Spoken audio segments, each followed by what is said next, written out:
Genèse 14. Victoire d'Abraham sur plusieurs rois. Durant leur règne, Amraphel, roi de Shinéar, Arjok, roi d'Elassar, Kedorlaomer, roi d'Élam, et Tidéal, roi de Gojim, firent la guerre à Béra, roi de Sodome, à Birsha, roi de Gomorre, à Shinéab, roi d'Adma, à Sheméhéber, roi de Tseboïm, et au roi Béla, c'est-à-dire Tsoar. Ces derniers s'étaient tous rassemblés dans la vallée de Siddim, c'est-à-dire la mer morte. Pendant 12 ans, ils avaient été soumis à Kedorlaomer, mais la 13e année, ils s'étaient révoltés. Cependant, la 14e année, Kedorlaomer et les rois qui étaient ses alliés se mirent en marche et bâtirent les Réphaïm à Ashteroth Karnaïm, les Susim à Ham, les Émim à Shavé Kirjataïm et les Horiens dans la région montagneuse de Séhir, jusqu'aux chaînes de Paran qui se trouvent près du désert. Puis ils repartirent, vinrent à En-Mispat, c'est-à-dire Kadès, et bâtirent les Amalékites sur tout leur territoire, ainsi que les Amoréens installés à Hatsatzon-Tamar.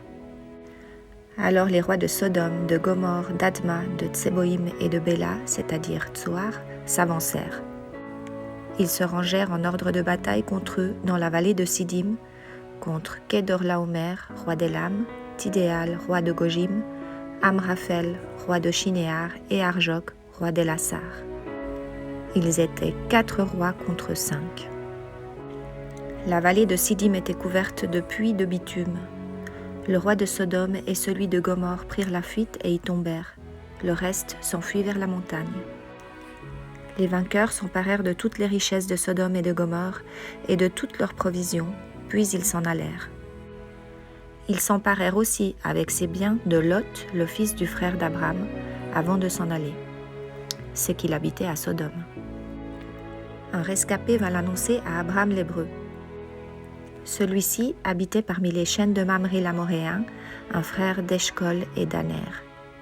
En effet, ils avaient fait alliance avec lui. Dès qu'Abraham apprit que son neveu avait été fait prisonnier, il arma 318 de ses plus braves serviteurs nés chez lui, et il poursuivit les rois jusqu'à Dan. Il divisa sa troupe pour les attaquer de nuit avec ses serviteurs. Il les battit et les poursuivit jusqu'à Shoba, qui est au nord de Damas. Il ramena toutes les richesses, il ramena même son neveu Lot avec ses biens, ainsi que les femmes et le peuple. Bénédiction d'Abraham par Melchisédek. Lorsqu'Abraham revint de sa victoire sur Kedorlaomer et sur les rois qui étaient ses alliés, le roi de Sodome sortit à sa rencontre dans la vallée de Shavé, c'est-à-dire la vallée du roi. Melchisédek, roi de Salem, fit apporter du pain et du vin. Il était prêtre du Dieu Très-Haut. Il bénit Abraham en disant : « Qu'Abraham soit béni par le Dieu Très-Haut, le Maître du ciel et de la terre.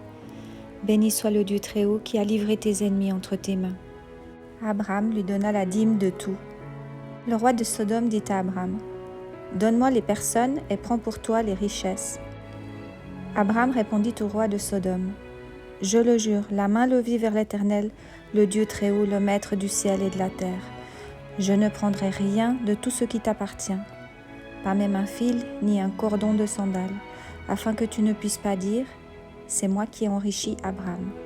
Il n'y aura rien pour moi, sauf ce qu'ont mangé les jeunes gens et la part des hommes qui m'ont accompagné, Aner, Eshcol et Mamré. Eux, ils prendront leur part.